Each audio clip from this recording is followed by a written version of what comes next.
Happy Monday, everybody. Welcome to Sports Tonight. I'm sports producer Scott Pennyman. We have a whole lot to run through as far as football this past weekend, a crazy weekend, and not just NFL football, but college football. So lots of things to get to here. So let's start here. Let's obviously start with the Falcons yesterday. They fell to the Detroit Lions 20-6.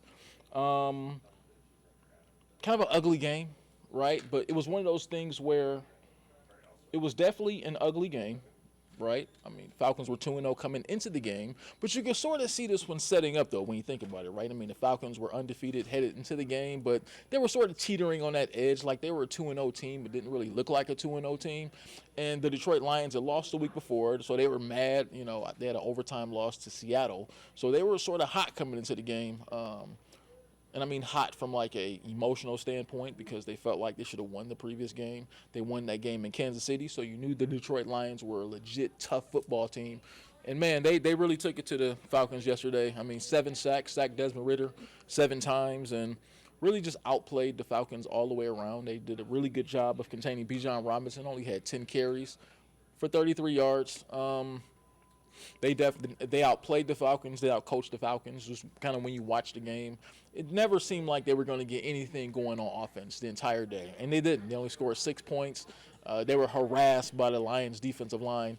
Just not the kind of game the Falcons were really ready for from that standpoint. They just didn't. They didn't really look prepared for that game yesterday, and so they got what they got. 20-6 loss. It happens. Look, I mean, they weren't going to go 17-0. I think when you look at coming into the season, if you looked at this season and you saw that, if you looked at the schedule, I think you would have been happy if you're a Falcons fan for them to have a 2-1 start. So that's where they're at. And there's nothing wrong with that. Just for where this team is right now, for what they are on both sides of the ball, there's a lot of teams right now who are 2-1. There's some 0-3 teams that wish they were 2-1. So I think pretty good start. For the Falcons. But a couple of things you want to dig into, though. So let's dig deeper into Desmond Ritter's performance, right? I mean, so yesterday was by far the worst he had looked so far this season, I think. I mean, just when you kind of look at it, I mean, but I guess getting sacked 7 times will do that to you. But one thing you got to remember is that when a quarterback is sacked a lot, it's not always on the offensive line. Yes, there were some offensive line lapses yesterday, some situations where blocks weren't made and Desmond Ritter didn't have a chance, or maybe sometimes the scheme sort of, you know, kind of scheme sacks, right? I mean, because the Lions drew up something good, drew up a creative blitz. The Falcons didn't pick it up, and they just really just made his day hell all day, for lack of a better term. So, just when you kind of assess Ritter so far, I think the offense still has a lot to be desired. Well, let me just start here. They've won more games than they've lost, right? So I think when you start there, you're encouraged about what you've seen from Desmond Ritter. But I think when you look at the offense and kind of when you look at the possibilities of their offense, when you look at the playmakers that they have, I think as a fan watching these games, or as the media watching these games, you just want to see so much more from that offense. When you look at the different weapons they have as far as Bijan in the backfield, he's definitely proved himself to be a weapon in these first couple games. When you look at what they have on the outside with Drake London and Kyle Pitts, those guys just aren't being targeted enough, right? I mean, those are some of the biggest playmakers on your football team.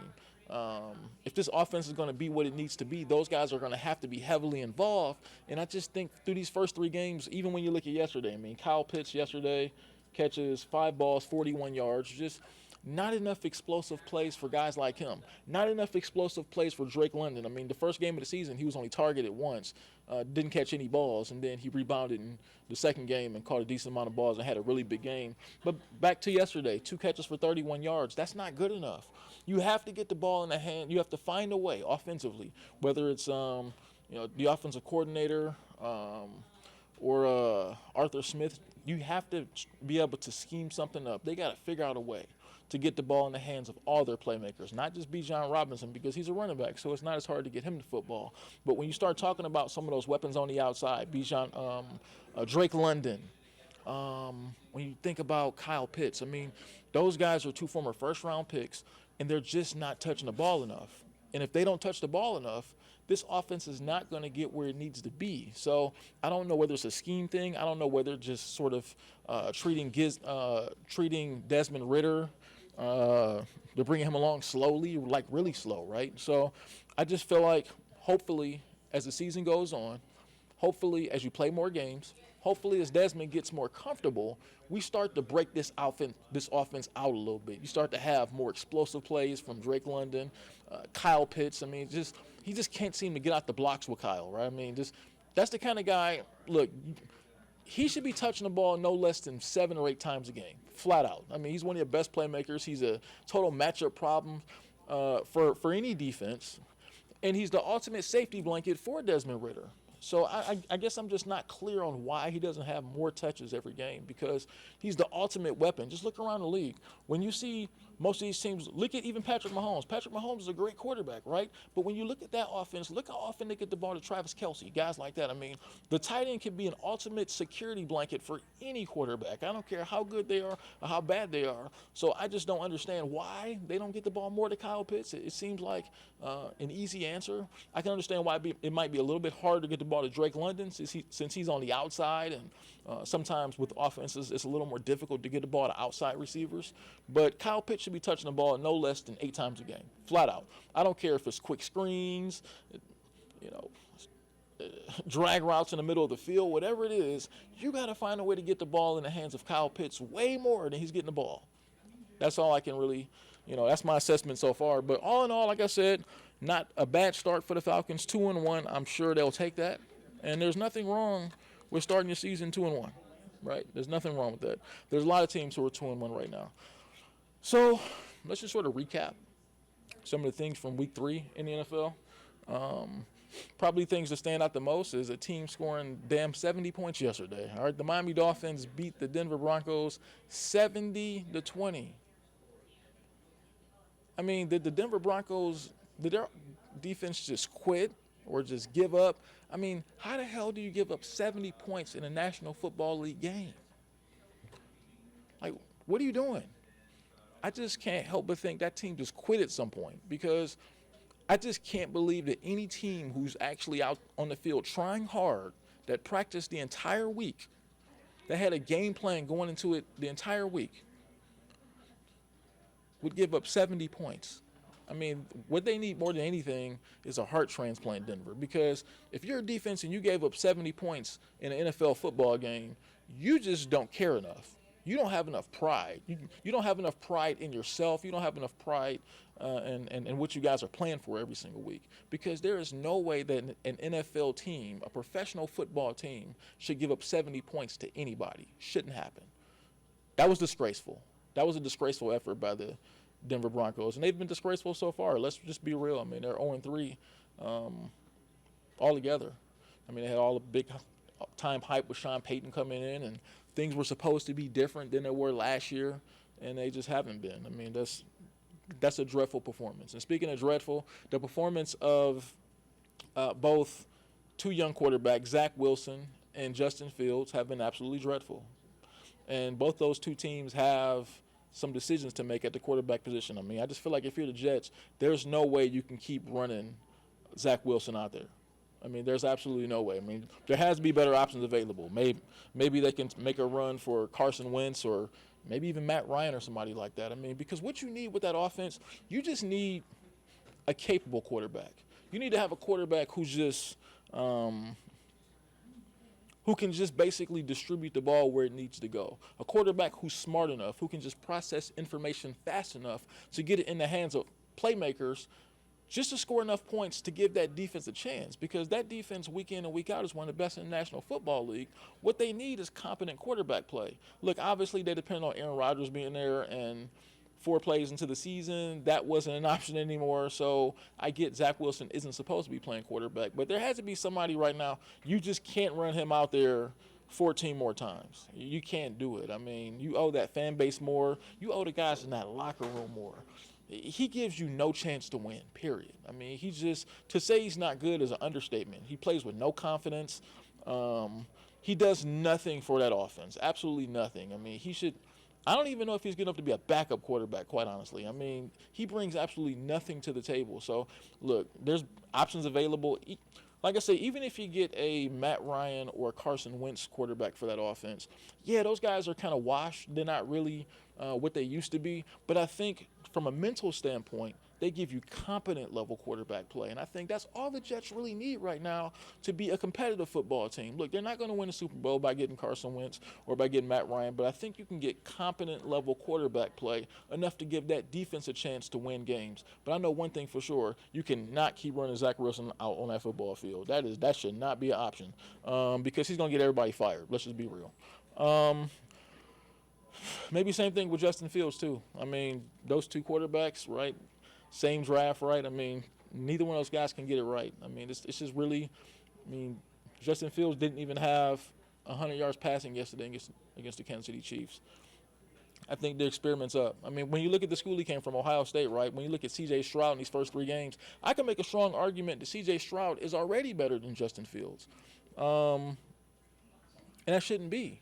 So I don't know if it's the team that's not giving him the right development or just himself, if he can't process information fast enough to play the quarterback position. No matter what it is, it's not working with the Chicago Bears, and I think time is running out. I don't think it's going to work with the Chicago Bears. I think that situation is probably best for both parties if they part ways and go their own separate ways, and maybe Justin Fields and Zach Wilson. I think both those guys, maybe Justin Fields and Zach Wilson, need to go somewhere and be a backup for a year or two. Just sort of learn from an experienced veteran quarterback. Let's try this all over again. I mean, look, we've seen it before. I mean, you can sit down for a year or two, come back and have a revitalized NFL career. It's possible, but those guys aren't ready to play on the NFL football team yet, and those teams are doing both those guys a disservice by just running them out there every single week where it's really obvious that those guys are not prepared to be NFL starting quarterbacks. They're just not. When you watch them play, they just don't process the information quick enough. They look lost on the football field. They're just not it. They're not ready to go. And both those two teams are sunk. Let's be honest. The Jets are going nowhere, and the Chicago Bears are going nowhere. It's over for both those teams. This season is over. It's on to 2024 for both those teams. There's nothing more to see here.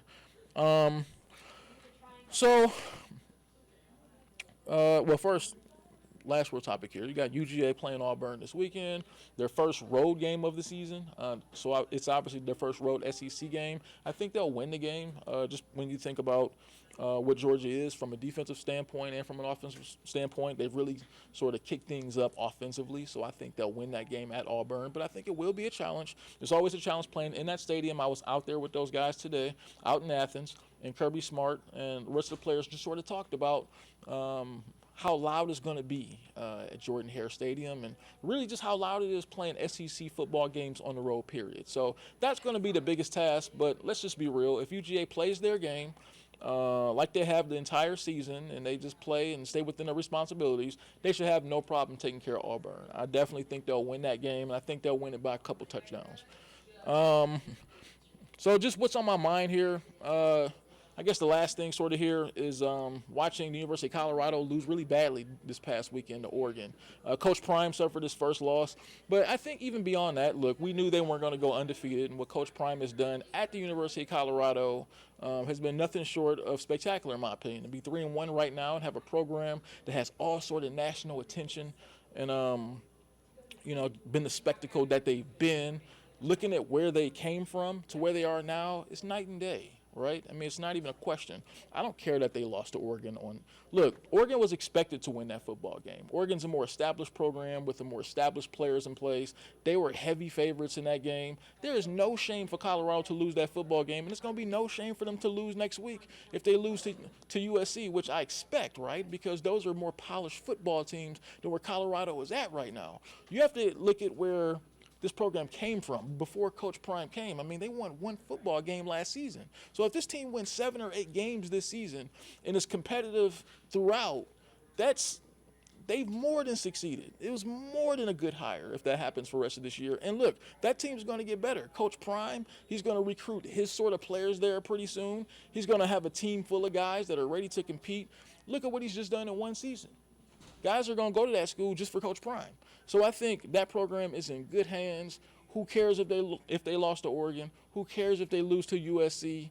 That program is on the right track, and they're on the right track because of Coach Prime and who he's able to get to come to that program, because college football is less about X's and O's and it's more about Steve's and Joe's, right? You got to have the right players. You got to have 4 and 5-star players to help your program get to the next level. And with Coach Prime doing what he's doing there, and he's showcasing his son Shadur, Travis Hunter, guys like that, that's going to make other guys who maybe are sitting the bench at Ohio State, at UGA, at Alabama, guys who aren't getting a lot of playing time there, are going to want to come to a school like Colorado because they see their talents will be featured when you play for Coach Prime. So I think that program is headed in the right direction, and the direction I'm headed in is out of here, right? That's been Sports Tonight on a Monday. Join us the rest of the week. We'll have a lot of sports to talk about. We'll have more from Falcons, more from University of Georgia, football throughout this week. A lot of sports going on this week. Basketball is on the horizon too, so that's going to be a lot to talk about as we keep things moving. So that's been Sports Tonight for Monday. We'll get right back at you for the rest of the week. Tune in. We'll see you later.